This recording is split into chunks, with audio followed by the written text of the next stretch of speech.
Welcome back to the SEO Weekly, where queries are weird, advice is controversial, and everything depends. I'm your host, Garrett Sussman of iPullrank, and this week, hot off the tails of the Google I/O Summit, we've got even more excellent MUM presentations, kind of diving into MUM.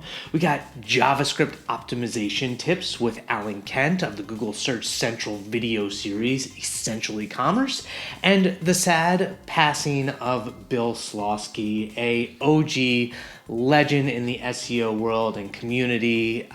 He died last week on the 17th. Very sad that he's left us. We'll get into it. But for those of you who are new to the channel, please subscribe. If you enjoy the SEO Weekly, anything regarding SEO news, the button's down below. Set your notifications turn on when we have new shows every week. Let's dive in. So Bill Slawski has been in the SEO industry since 2005 when he launched his SEOBytheSea blog covering everything related to Google patents. He actually had a history in the legal industry as a administrative tech for one of the highest courts in Delaware. He was obsessed with Google patents. He'd look at them, break them down, identify all of them. He also is very vocal about debunking a lot of myths in the industry. For instance, if you ever got Bill started on LSI keywords, for days, he would be relentless in making you realize that LSI keywords are not a thing. So if you bring up LSI keywords, boots to the curb.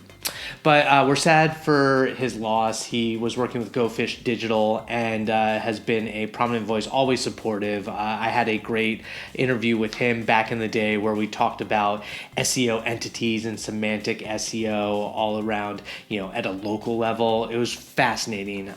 Bill, you're going to be missed. Back in March, SEMrush had an awesome webinar all around MUM, the future of search with Google MUM. It included our own Mike King of iPullrank, Crystal Carter of Wix, and Erica Varangulia of SEMrush Head Brand. Basically, they discussed, what is MUM? How does it work? How can you optimize for MUM? Like whether you can even optimize for MUM. We've covered it in the past, but actually on the iPullrank blog, we did a whole breakdown discussing everything that Mike and Crystal and Erica went through in the webinar. Just really interesting things to think about in terms of the context of search and how Google using MUM is trying to really improve and refine queries using multi-languages, using different types of media, whether it's audio, visual, video, text, and giving you the best results. In fact, if you want to take it even to another level, Cindy Krum put together a awesome video presentation for SEMrush as well at Jamfest. She gave the presentation and then re-recorded it so everyone can watch it. Cindy from Mobile Moxie has been paying attention to this for a while. She was one of the first kind of people to identify the way Google was moving towards mobile like 10 plus years ago. And now she kind of posits this idea around entity first indexing. Historically, Google would look at, what's on the desktop version of your site, and more recently focusing on mobile first and identifying the content there and using that to index. Well, she's noticing more of a trend towards the idea of entity, the idea of concepts, and the way that MUM plays into that is that MUM is taking into consideration multi-language, the idea that entities and concepts are the same across different languages. And if Google can understand that, then they can more easily translate those words, centralize the data, and fill in the gaps that might come from different languages. She also identified the way that SERPs are changing and the way that Google is enhancing with rich snippets and kind of providing more refining bubbles and navigation and filters to kind of squeeze out organic search. Now, it also gives them opportunity to add more ads throughout the search results, because Google's goal is kind of to keep you on search until you click an ad in a lot of ways.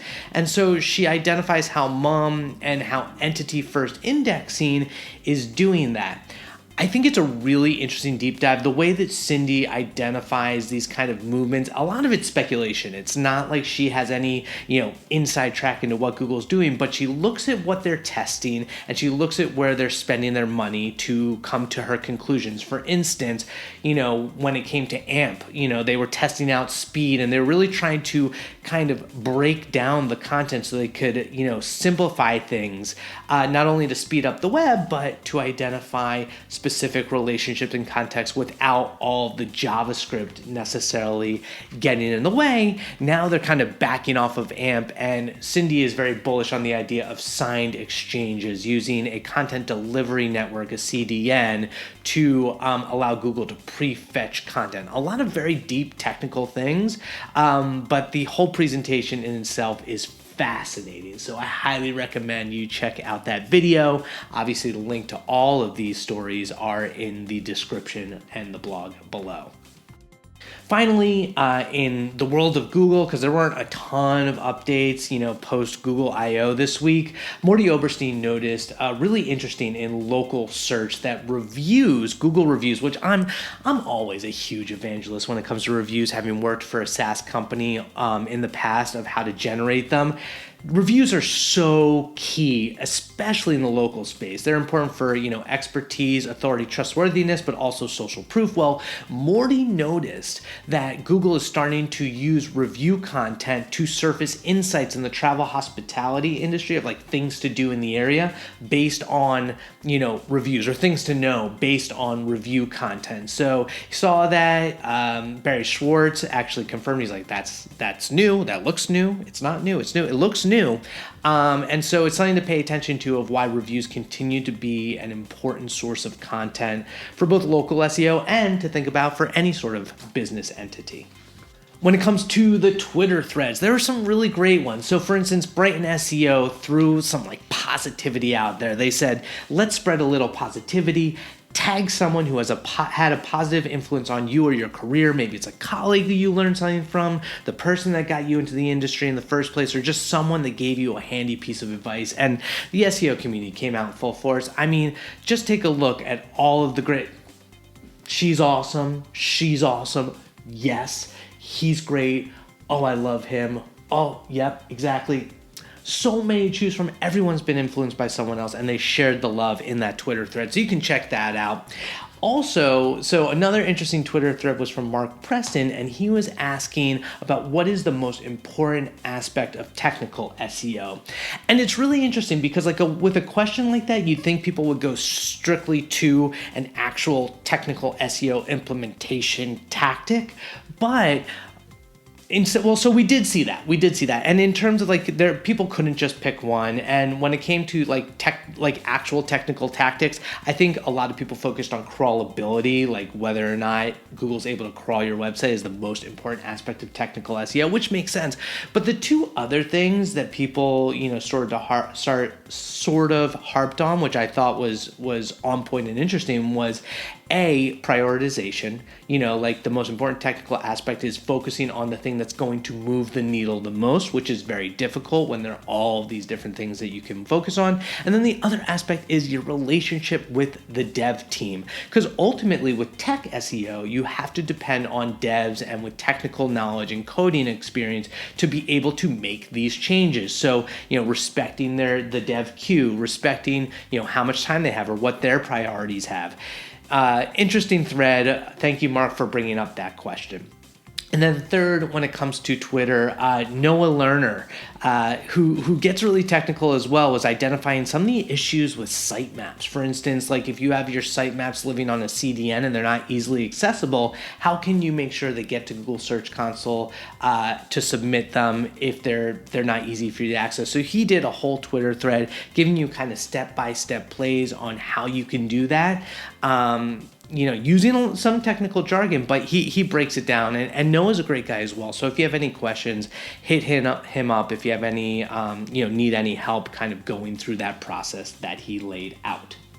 In terms of general SEO, great resource a couple weeks ago, but Crystal Carter of Wix put together a list of 55 plus resources in the SEO community made by women and supported by women. So these are things like communities like Women in Tech SEO, various tools like Mobile Moxie by Cindy Krum, resources, learning resources like Learning SEO by Aleda, or podcasts. The list goes on and on. In fact, I talked to Crystal recently, and if you have any sort of women-created businesses, courses, tools, articles that you want included on her site, just hit her up on the Twitters. Hit her up on the Twitters, and she'll be happy to include it. Quan of Ahrefs put together a really great article all about link bait, not clickbait, but link bait. How do you create those articles that are so compelling that people just can't help but link to them? And it's interesting because he talks about like all the kind of share triggers, the social proof of people wanting to share things that are interesting. But he identified like 7 different types of content that you can put together that will ultimately attract links, and it should be a part of what your link strategy is, especially with links being like one of the top 3 ranking factors for why something shoots up the ranks of Google. So he identified them as something that's practical, that's actually like accessible and shareable, something that's opinionated. People love strong opinions. Now you might be polarizing. Half the people who love your opinion are going to love your opinion, and the other people who hate them is going to be strongly against it. But opinionated content works. Articles that evoke emotions, that really grip at you. Visual, people are obsessed with infographics. Newsworthy, that is actually topical and related to what's going on in the world. Something that tells a story. We are all since the good old days, from the beginning of time, people are storytellers, and we love a good story. And then ultimately include what other people are already linking to. And one thing that I love about Ahrefs content is it's so product led. All of their articles show how you can actually use Ahrefs to identify these types of articles that people are already sharing. So Quan goes through that whole process and has a couple of great examples as well, whether they're like infographics or like data reports or even interactive like calculators. People love mortgage calculators. Any sort of like free tool that they can use is a great way to earn links. Daniel K Cheung in the world of technical SEO put together this epic checklist. Now, it's not necessarily an audit for technical SEO. It is a checklist. He goes through 170 different points to consider, specifically for WordPress and e-commerce sites, WooCommerce specifically. I like that because WordPress and WooCommerce, despite having so much flexibility and features and being so robust, they're hard to use sometimes. You can run into a lot of technical SEO issues. So he has this checklist, he has this template, and he goes through each of these specific issues with, how to solve them and resources to dig in deeper. It was actually, someone loved it so much they translated it into Japanese. So check that out. Awesome resource by Daniel. 170 plus, so many things to check. As mentioned at the beginning in the intro, Alan Kent via Google Search Central on YouTube put together 6 different ways to optimize your website with JavaScript. JavaScript is huge. It's awesome. It gives you the capability to do so many things, but it can also really slow down and mess up the technical aspects of your website. And if Google can't render your content because it's blocked by JavaScript or JavaScript's in the way, that's really problematic ultimately to generate any sorts of organic search. So Alan goes through 6 different tips that he has, specifically avoiding JavaScript file proliferation, like too many JavaScript files, avoiding excessive DNS lookups that can slow down your site by going to the various DNSs, eliminate inefficient JavaScript, eliminate unused JavaScript because it can get bloated, especially if you're using other people's libraries and resources, Compress your JavaScript files, like minify them whenever possible, and set appropriate cache durations for your JavaScript code so it's not like beefing up over time.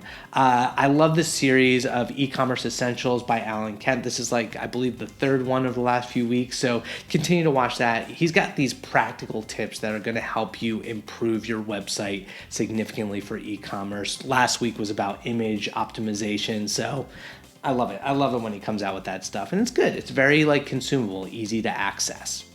When it comes to tools and features, Wix, which as a CMS, has really kind of improved over the years. I mean, historically, it wasn't always looked at the best site for SEO, but they have invested a ton over the last 5-10 years. Morty Oberstein's leading that charge of how Wix as a CMS is ideal for SEO. They've addressed it in the actual product with a lot of different features and tools to improve it. And they just put out this entire SEO Learning Hub, which is really smart, to how to use Wix or just, build a website in general so it can rank with various SEO strategies and the basics and keyword research and on-site optimization and reporting and analysis. They provide all of these articles, and it sounds like they're going to build it out even more. Some of it's written, some of it's actually via video, and they've tapped a bunch of experts in the industry, including Chima Meje, Morty, obviously, Matty Osmond, George Wynn, James Clark, Matthew Kaminsky, and Carly Ellis does a bunch of these videos. So keep your eyes peeled for that. Wix is putting it to the test when it comes to SEO. Other news in the tools world is that Rank Ranger, the rank tracker, was actually acquired by SimilarWeb. Now, SimilarWeb has a whole bunch of keyword research tools when it comes to social and metrics and how different sites rank in terms of traffic. And so now if you combine that with Rank Ranger, trying to become more of a stronger competitor with the SEMrushes and the Ahrefs and the Mozes of the world. So SimilarWeb plus Rank Ranger is a new major competitor in the space. Rank Ranger has been around for a while, so it'll be interesting to see how they kind of assimilate the tools. And it's just another kind of example of SEO tools getting bought up, whether it's, Content King getting bought by Conductor. There's a lot of acquisitions happening in the SEO space right now. So I'd be actually curious, who do you think is going to get bought next? What's the next acquisition for an SEO tool that you think is going to happen? Put on those prediction caps. Love a good prediction. And so finally, next Tuesday, a week from today, May 31st, iPullrank, myself actually, I'm hosting a webinar with content strategist Kyle Marino, who works for iPullrank as well. It's going to be all about the Content Rebalancing Framework. So workflows for you to revitalize old content.